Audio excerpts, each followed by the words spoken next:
Olá, queridos estudantes, olha a gente aqui de novo, né? Hoje nós vamos dar continuidade à nossa aula, né, de Segundo Reinado, né, a parte 2 da nossa aula, mas antes vamos relembrar, né, alguns conceitos que a gente trabalhou na aula anterior sobre esse Segundo Reinado. E aí nós falamos um pouco na aula anterior sobre a política e a economia desse período, né? Lá sobre a política nós falamos do poder moderador, que era justamente o poder que Dom Pedro II estabeleceu, né, para conseguir governar o Brasil em relação aos dois partidos que se tinha na época, que era o Partido Conservador e o Partido Liberal, né? Como ele fazia essa conciliação entre esses dois partidos, fazendo um revezamento, né, na escolha do seu primeiro-ministro. Nós também falamos sobre a economia, que o principal produto desse período era o quê? O nosso café, né? Aquele cafezinho que a gente gosta, que a gente é apaixonado, era o principal produto da economia nesse momento do Brasil Império. E também falamos um pouco sobre uma figura muito importante que era o Barão de Mauá, né? Que ele é responsável por trazer esse surto industrial, esse primeiro momento, né, de tentativa de industrialização no Brasil Império, que não deu muito certo, como a gente falou, né? Foi apenas um surto, apenas um momento. E hoje nós vamos falar sobre essa sociedade, como era essa sociedade no Segundo Reinado, que além, né, desses dois partidos políticos que governavam, que era a aristocracia rural, nós também tínhamos outros personagens que tiveram grande destaque nesse período da história. E aí eu trago para vocês, para a gente relembrar, né, mais um pouco, fixar que nesse período a principal mão de obra utilizada era a mão de obra escrava da sociedade, né? Por isso que está lá como para vocês, destacando sobre a mão de obra, né? Os negros africanos. No entanto, vai ter outros personagens que irão entrar nesse contexto dessa mão de obra no Brasil na metade do século XIX, que é marcada pela chegada dos italianos no Brasil, né? Os italianos vêm para o Brasil, né, trazer a influência, esse branqueamento, essa tentativa de suprir a mão de obra escrava através do trabalho assalariado, né? Por que esses italianos eles vieram para o Brasil? Eles também estavam passando por processos históricos nesse momento, né, que influenciaram a chegada deles ao Brasil. Além da mão de obra, a elite também era principal composta pela aristocracia rural, né? Os cafeicultores. Os membros desses dois partidos que nós falamos bastante na aula anterior, que eram os partidos liberais e conservador. E os cafeicultores, os pequenos e grandes proprietários de terra. Há outro fator importante na sociedade do Brasil nesse momento, que vai marcar, que é a lei de terras, né? A partir de 1850, né, as propriedades de terras elas vão ser somente adquiridas através da compra, né? Então, a partir de agora, aquela ideia de que eu chego num lugar e eu me aposto daquele lugar e ele pertence a mim, ela não vai mais valer aqui nesse momento da história, né? Nós vamos ter somente a compra. Eu pago um determinado valor para ter aquela terra. A lei de terras também é uma particularidade que o Enem gosta também de cobrar para vocês desse período. Além da sociedade, nós vamos também falar sobre as leis abolicionistas, né? As leis que vão marcar todo o processo de abolição da escravidão. E a primeira lei, né, ela é conhecida como Lei de Eusébio de Queiroz. O que é essa Lei de Eusébio de Queiroz, de 1850? Ela dizia, ela determinava, né, o fim do tráfico negreiro. Essa lei ela também é conhecida como Lei para Inglês Ver. Por que Lei para Inglês Ver? Porque esse tráfico é proibido no Brasil, no entanto, vai continuar se tendo, né, o tráfico de forma ilegal, principalmente no litoral brasileiro. E temos uma cidade, né, que tem o nome de Porto de Galinhas, justamente dentro desse contexto da Lei Eusébio de Queiroz. E, além da Lei Eusébio de Queiroz, nós temos a Lei do Ventre Livre, em 1871. O que é que essa lei ela dizia? Que os filhos nascidos a partir dessa data eram livres a partir de 8 anos de idade. Então, a partir do momento que a criança, a partir que essa lei foi determinada, ela tinha, né, o seu direito à liberdade, à euforia a partir dos 8 anos de idade. Além dessa lei, nós temos a lei do sexagenário, de 1885. E o que é que essa lei ela determinava?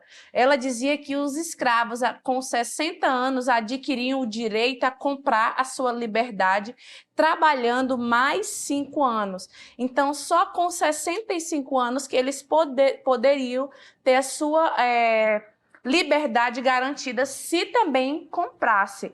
No entanto, existe uma particularidade nessa lei também. A perspectiva de vida dos escravos nesse momento da história do Brasil, ela variava de 35 anos de idade para 40 anos de idade. Quer dizer, a maioria dos negros, eles não chegavam nem aos 60. Os homens, as mulheres viviam muito menos que esses 35 anos e 40 anos de idade, que era a perspectiva de vida nesse período da história.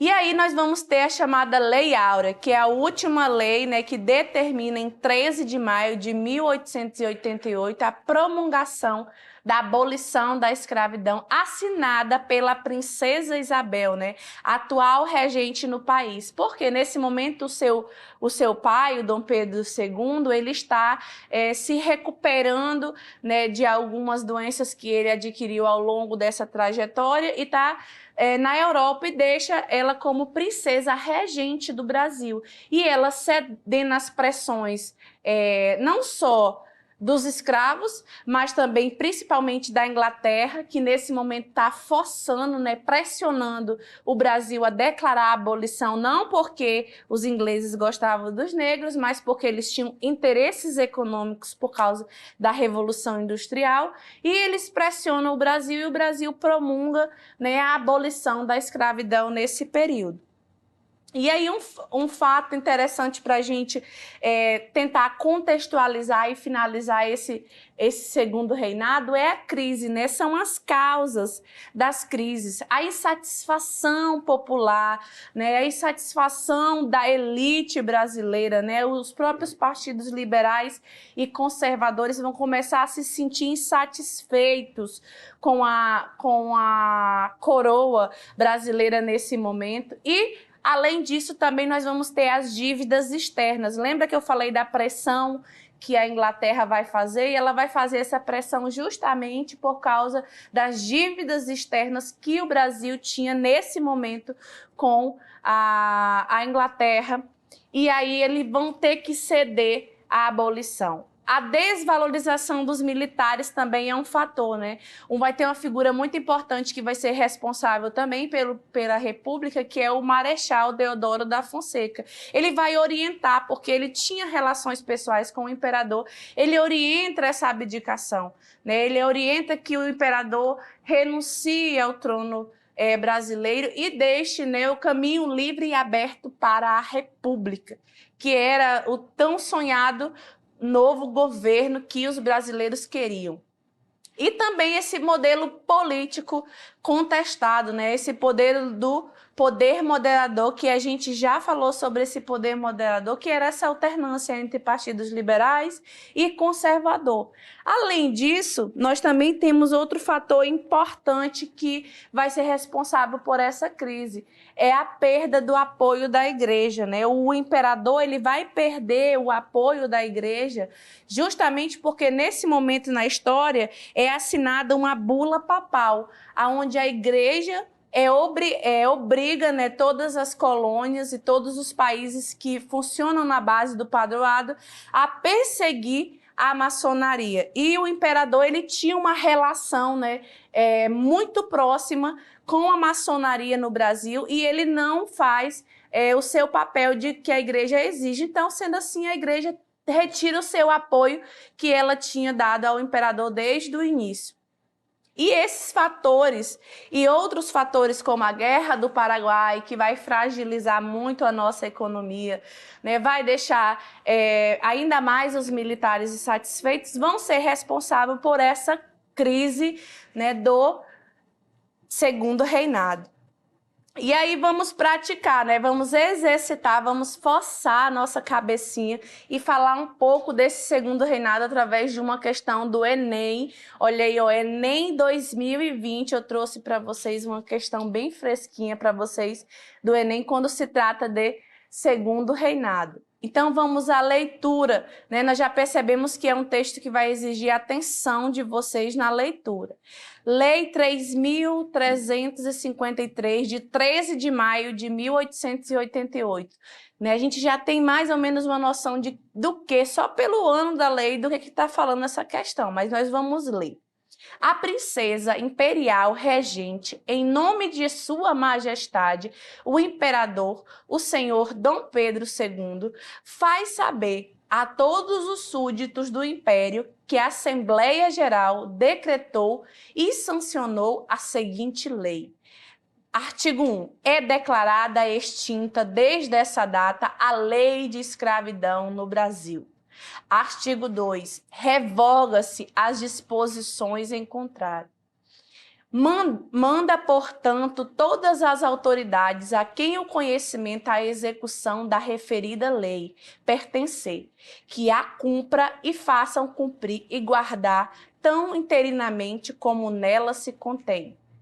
Datada no Palácio do Rio de Janeiro, em 13 de maio de 1888, a princesa Isabel regente. Aí vamos ao que o avaliador quer saber de vocês do Enem. Um dos fatores que levou à promulgação da lei apresentada foi, primeiro, né, nós estamos falando da lei só pela data do dia 13 de maio, né, nós já sabemos que se trata da lei que declara a abolição da escravidão no Brasil. Então, nós já se situamos no período histórico, sabemos que estamos falando dessa promulgação dessa lei. Letra A. O abandono das propostas de imigração. Essa questão, ela está falando sobre esse abandono da proposta de imigração. B. Fracasso do trabalho compulsório. Essa lei da abolição, ela está falando do fracasso do trabalho compulsório. C. Manifestação do altruísmo britânico, né? Será que essa lei está falando sobre esse altruísmo britânico? Vamos lá. D.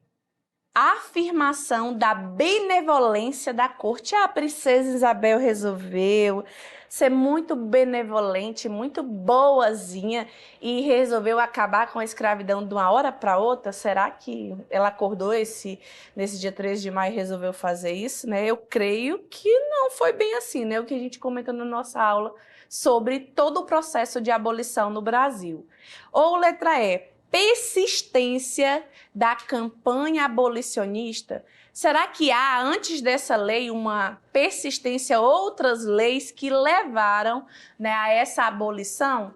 Né? E aí, eu tenho certeza que vocês pararam, analisaram. Essa é uma questão no Enem que exige somente uma compreensão, porque a lei está lá, está muito claro o período histórico. E aí eu tenho certeza, meus queridos, que vocês marcaram a letra E, né? É de esperança, né? Tenho certeza que vocês vão se debruçar sobre essas nossas aulas.